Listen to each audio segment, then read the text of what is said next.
So, our next guest. Next up, we have Namywa, CEO of UkGargan UK. She is here, ready to go. UkGargan UK, CIC, was founded in the city of 1,000 trades, based in Birmingham, West Midlands.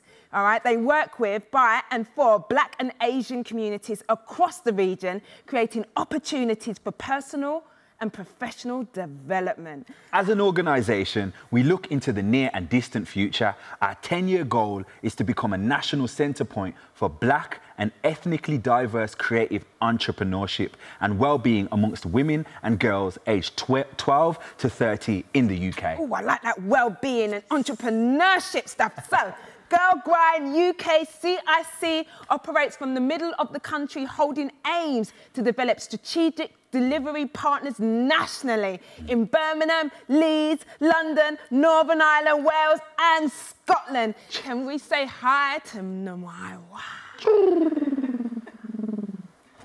Energy, thank you. Firstly, it's a pleasure to be here at this very important moment in time. So my name is Namywa. I am an international recording artist and songwriter. Residing from Birmingham, I grew up in Milton Keynes, but have lived in Birmingham since I was 5. Music is the way I communicate with the world. Music is the way I express myself, and I do that through writing songs for other people and for myself. Struggle. I think there is beauty in the struggle, and everything starts with a struggle. There's often negative connotations around the word struggle, but today, through this talk and this time with you, I want to be able to depict struggle and break that down. Struggle comes for all leaders. When we talk about leadership, when we talk about leaders with struggle, let's look to the mother of Stephen Lawrence, who's now serving in the House of Parliament because of her struggle. Let's talk about Oprah Winfrey. Let's talk about her struggle and how that built her leadership to now owning and dominating one of the biggest media companies in the world. Leadership does not exist without struggle, without resistance. You have to come up against something. And for me, it's been interesting in my journey how struggle has played a huge part in my leadership, now as the CEO of an organisation, but also as an independent songwriter, navigating the way through the industry. So there's a philosophy about struggle. There's a theory behind it. There's a way of, I guess, owning your struggle, using your struggle to help you to lead. And I want to talk about that with you. I wish we could speak back and forth because this is very conversational. But actually, when you start to process your struggle and reflect on things that might impede your learning or your development, whether that's about racial barriers that might be perceived by you or might just be there and you don't know, whether you're talking about health, whether you're talking about romance, whether you're talking about friends, circle, nepotism, these things cause struggle, they aid and abet struggle. And actually, the philosophy of that is where we overcome. My philosophy of struggle starts at a young age. The first time I found myself struggling with accessing the arts industry was in primary school, when my music teacher did not want to give me the role, but chose to give it to those who went to stage 2, for example. Nothing against stage 2 particularly, but where I was coming from, we couldn't afford that. So it was a matter of, my talent was natural, it was raw, I didn't learn how to sing, it's just something that I've always done. So it was the first time I ever experienced the racial barrier in my struggle as a creative. Moving on to my teenage years, there was different barriers about identity, finding my own identity that caused struggle, but still aided my leadership now today as I stand as the woman that I am in front of you. Moving into the arts sector, into the industry, it was access to opportunities that would enhance my career. It was navigating myself as a Black singer-songwriter, singing pop music and trying to find my way in a male-dominated space, and also in a sector of music that didn't actually have people that looked like me there. So my philosophy of struggle comes in many different ways. I've only touched on a few of those things, but it still has aided me to be who I am today. Philosophia, the love of wisdom. So I want you to take the time to read through that quote, but actually the love of wisdom is overarching all of my struggle because I've always wanted to seek and know who I am. I've always wanted other people to be able to seek and know who they are. And the love for that is the vibration that overrides the struggle. Epistemology, so the knowing about knowing. What do you know? What do you need to not know? How do we unlearn and unpick our knowledge and the perceptions of, one, what we hold on ourselves, but also the perceptions of what we hold on other people?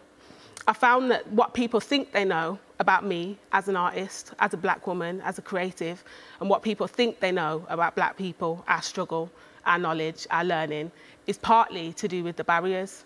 And I think epistemology is a great way to look at it and take a theoretical and theological approach to depicting how we look at leadership, because actually we need to unlearn a lot of stuff. We need to accept that we don't know. I think by giving people who have been through a process of struggle, who have then divulged their struggle, understood it, loved it, learned it, overcome it, then actually that's where we get the epistemology, that's where we get the new knowing, that's where we get the new sense of leadership coming forward. It's very important to understand this.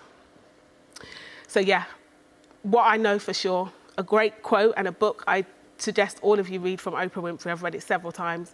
But what I know for sure is that my struggle is not going to be the reason why I don't succeed.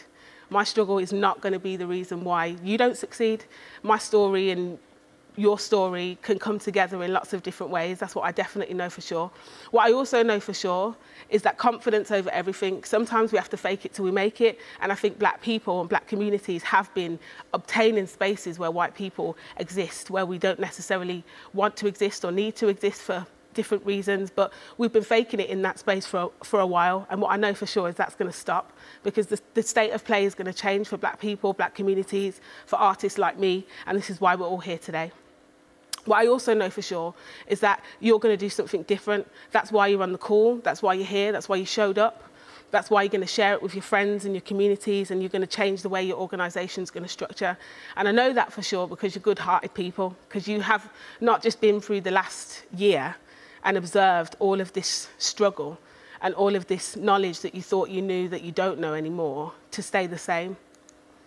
So let me reintroduce myself. I am Namywa. I'm an international recording artist, and I'm also the CEO and founder of UkGargan UK. UkGargan UK was set up to support Black and Asian minority ethnic women, girls, and non-binary people on a personal or professional grind. Our mission is to keep with the times and stay grinding. Our values are to be bold, courageous, free, and honest. Here's a slide that talks about our position of difference, but surely after meeting me this afternoon, you can see why I'm not your average CEO. The fact that we work with Black and Asian minority ethnic women 365 days a year. You will never find any one of our trademarked programs or projects anywhere else in the world. We're here for the betterment of Black and Asian minority ethnic women constantly. This is why we set up, it's why we exist. In the first year, we've raised a substantial amount of funding to develop work. We're there. That girl right there on that slide is where we are.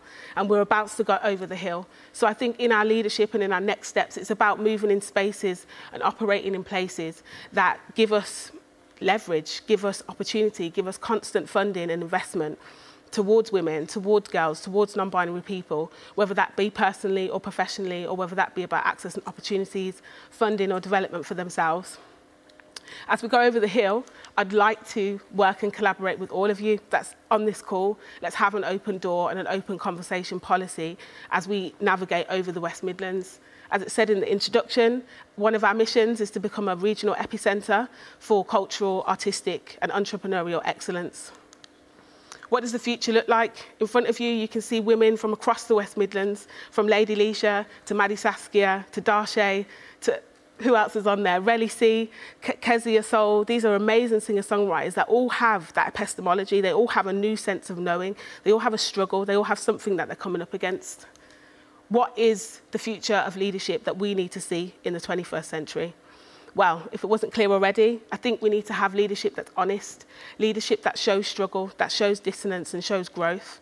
I think we need to have leadership in the 21st century that's open door policy, that's collaborative, that's entrepreneurial, that's riveting, that's exciting, that's different.